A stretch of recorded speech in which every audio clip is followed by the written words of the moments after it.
সাজাইছি, কাউকে ধনী বানাইছি, কাউকে গরিব বানাইছি, কাউকে মালিক বানাইছি, কাউকে কর্মচারী বানাইছি। কেউ সিএনজি চালক, আবার কেউ সিএনজির প্যাসেঞ্জার, কেউ চালক, কেউ প্যাসেঞ্জার, কেউ অটো চালায়, কেউ আবার প্যাসেঞ্জার, কেউ দোকানের মালিক, কেউ দোকানের কর্মচারী, আবার কেউ কাস্টমার। আল্লাহ কয় নিজামটা সুন্দর করে আমি আল্লাহ সাজাইছি। সাইয়্যিদানা হযরতে, আপনাদের কষ্ট হইতেছে বেশি, সাইয়্যিদানা হযরতে আদম আলা নবিয়িনা আলাইহিস সালাম সমস্ত রূহগুলোকে যখন আল্লাহ রূহের জগতে একত্রিত করেছে, হাদিসের মধ্যে আসে আল্লাহ আদমকে বললেন, আদম তাকাইয়া দেখো, ডাইনে বামে সামনে তাকাইয়া দেখো, যা দেখতেছো সবাই হবে তোমার সন্তান। সুবহানাল্লাহ। হযরত আদম দেখলেন কেউ সুন্দর, কেউ কালো, কেউ লম্বা, কেউ খাটো, কেউ ধনী, কেউ গরিব, কেউ মালিক, কেউ কর্মচারী। আদম আলাইহিস সালাম আল্লাহকে কয়, লাউ সাওয়াইতা বাইনাহুম, আল্লাহ সবগুলোই তো আমার সন্তান, একরকম বানাইলে ভালো ছিল না? কাউকে লম্বা বানাইছেন, কাউকে খাটো বানাইছেন, কেউ কৃষ্ণাঙ্গ, কেউ শ্বেতাঙ্গ, কেউ কালো, কেউ ধল, কেউ ধনী, কেউ গরিব, কেউ মালিক, কেউ ফকির, কেউ আমি। কথা বলেন ঠিক কিনা? এখান থেকে শিক্ষা নিতে হবে, বাবা যিনি হয়, মা যিনি হন, সন্তানদের প্রতি তাদের একরকম দৃষ্টি রাখা উচিত। এক সন্তানকে 2 কানি জমিন দেয়া গেছেন, আর এক সন্তানকে কিছু দেন নাই। এরকমের লোক তো রাধিকা নাই, ব্রাহ্মণবাড়িয়াতে নাই। একজনকে বেশি দেয়, আরেকজনকে কম দেয়। এই কারণে সন্তানদের মধ্যে মারামারি হয়, তা কয় না? সন্তানদের মধ্যে মারামারি হয়, তোরে বাবা বেশি দেয়া গেছে, আমারে কম দেয়া গেছে, কেন এটা করলো? এই ভাগ আপনি দেওয়ার কে? আপনি দুনিয়ার থেকে চলে গেলে আল্লাহর কালাম যার যার বন্টন, যার যার অংশ তার কাছে পৌঁছাই দিবে। আপনি বেইনসাফি করতে গিয়ে তাদের মধ্যে ঝগড়া লাগান, তাদের মধ্যে বাকবিতণ্ডা হয়, মারামারি হয়।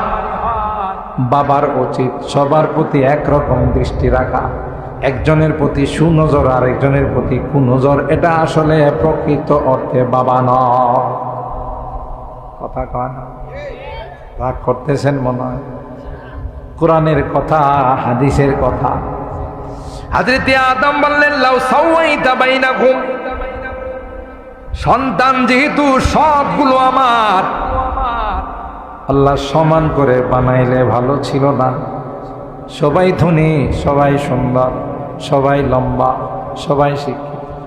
আল্লাহ ডাক দিয়া কয়, আদম তুমি বুঝবা না আদম কি জন্য বেশ কম করে বানাইছে। যদি সবাই যাত্রী হতো, সিএনজি চালানোর লোক পাওয়া যাইত। সবাই যদি মালিক হতো, তাহলে কর্মচারী পাওয়া যাইত না। সবাই যদি ধনী হতো, তাহলে কামলা পাওয়া যাইত। এখন দেখবেন আল্লাহ এমন সুন্দর করে সাজাইছেন, আপনি রাধিকা থেকে ব্রাহ্মণবাড়িয়া যাবেন, অটো চালক, সিএনজি চালক দাঁড়াই থাকে। ভাই শহরে যাবেন, কাউতলি যাবেন, ভাদুঘর বাস স্ট্যান্ডে যাবেন, আসেন। ওখানে আপনাকে এত কষ্টের মধ্যে বিভিন্ন গর্তের মধ্যে চালায়া নেওয়া যায়। আপনি যখন 20 টাকা, 30 টাকা, 40 টাকা তাকে দেন, সে কিন্তু খুশিতে আনন্দে আত্মহারা হয়ে যায়। আপনি হাঁটা লাগে নাই, আপনি সিএনজি করে আপনার গন্তব্যে পৌঁছে গেলেন, আর ওই সিএনজি চালক সিএনজি চালাইয়া সেও খুশি, আপনি ওখানে পৌঁছে খুশি। জোরে বলুন ঠিক কিনা?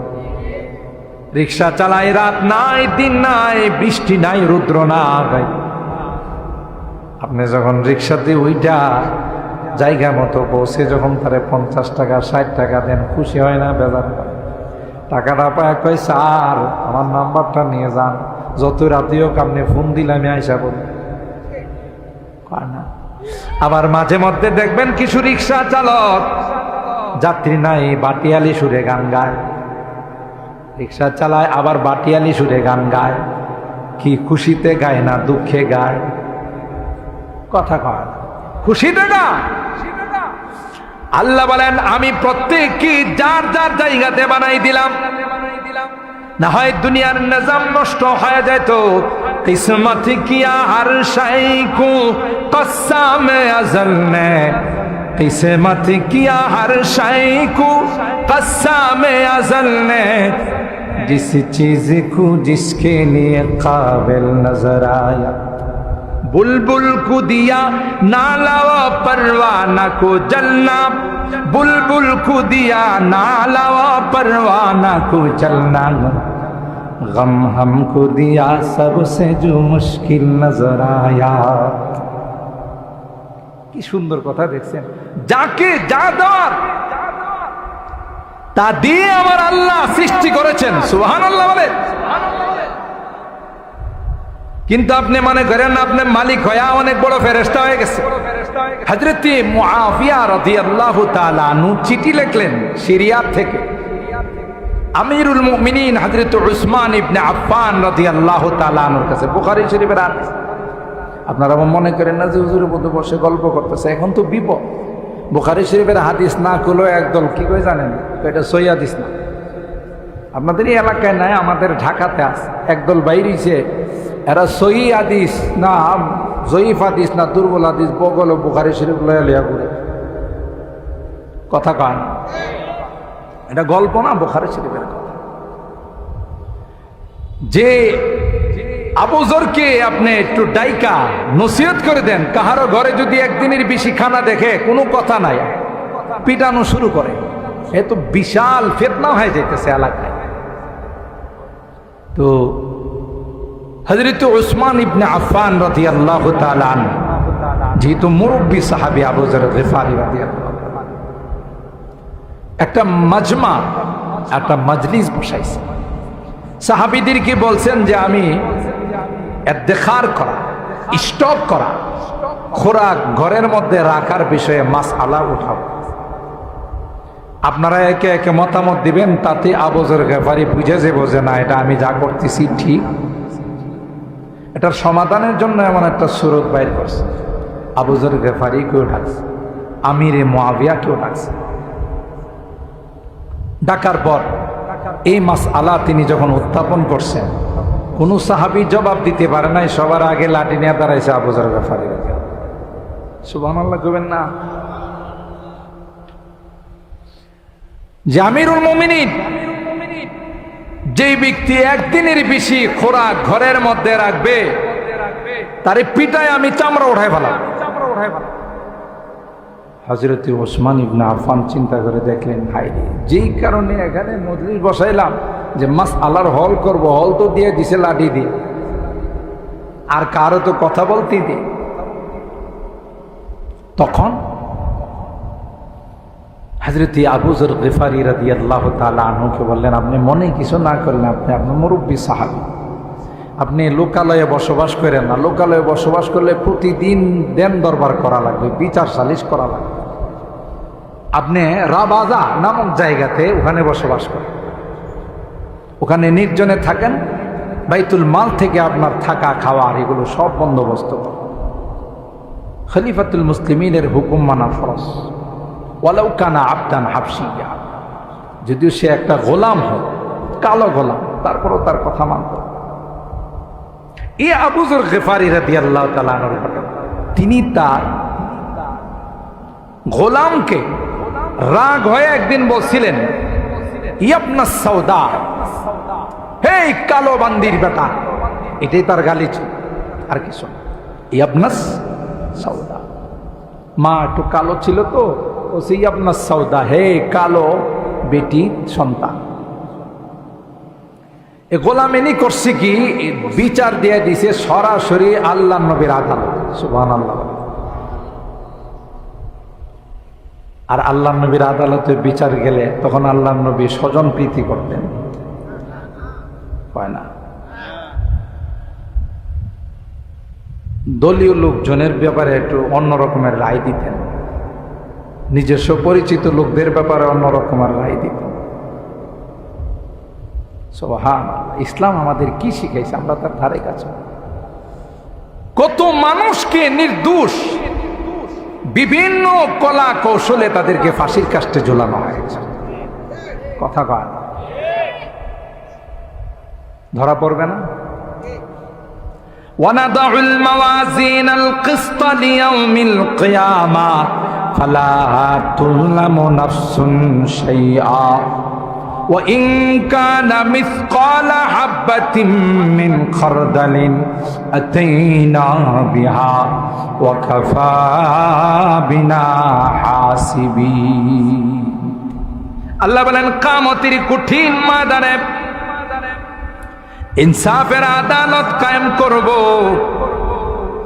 এমন ইনসাফের আদালত কায়েম হবে, দুইটা পশুর মধ্যে যদি কোনো জুলুম হয়ে থাকে, ময়দানের মধ্যে বন্দের মধ্যে দুইটা ষাঁড় খোঁটা দেওয়ার আছে, দেখা গেছে একটা ষাঁড় আর একটা ষাঁড়কে শিং দিয়া গোতা দেয়। কথা কয় না? মনে ঘুমায় গেছেন আপনারা? একটু কথা বলবেন, 12টার ভিতরে দোয়া করব ইনশা, লং টাইম নিব না। আল্লাহ পাক রব্বুল আলামিন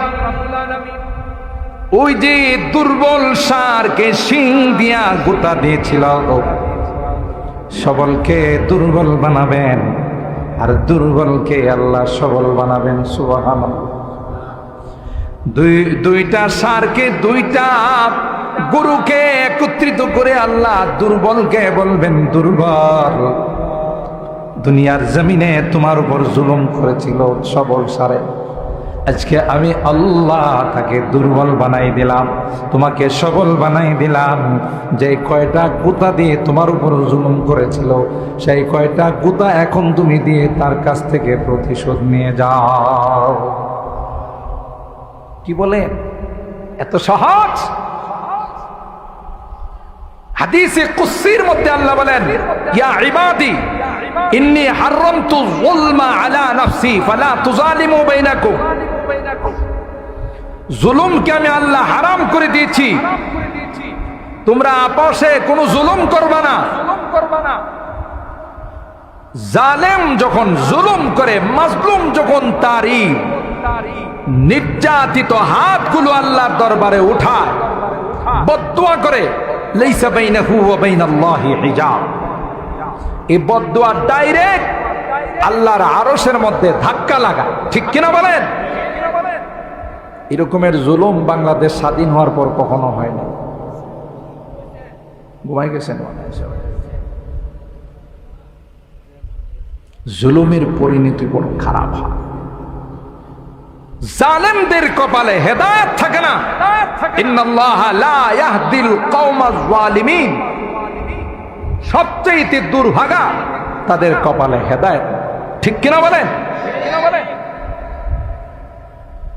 যেখানে আল্লাহ জাল্লা জালালুহু আম্মা নাওয়ালুহু, দুইটা পশুর মধ্যে ইনসাফ কায়েম করবে, মানব দানবের মধ্যে কোনো ইনসাফ কায়েম হবে না। কথা কন? নেতাদেরকে তো আল্লাহ পাইব না, কারণ নেতাদের যে টাকার কথা আমরা শুনি, বিদেশে যে হাজার হাজার কোটি টাকা জমাইছে, আল্লাহর পিছনের পকেট দিয়ে কয়েক কোটি টাকা দিয়ে দিলে আল্লাহকে তোর বিষয়টা আলাদাভাবে দেখ। কি কয়? কথা কয় না? হ্যাঁ,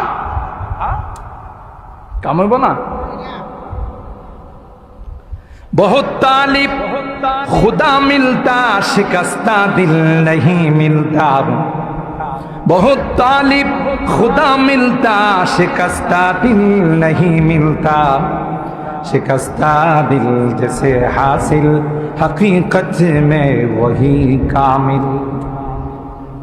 कवि বলেন, কাহারো মনে যদি আঘাত দেওয়া হয়, কাহারো হৃদয় যদি ভেঙ্গে চুরমার করে দেওয়া হয়, দুনিয়ার কোন মানুষের কাছে বিচার পায় না, আসমানের মালিকের কাছে যদি বিচার দিয়ে দিই, আল্লাহর কসম রে, হাত তুলতে দেরি হয়, ওই হাত আল্লাহর আরশ পর্যন্ত যাইতে দেরি হয় না।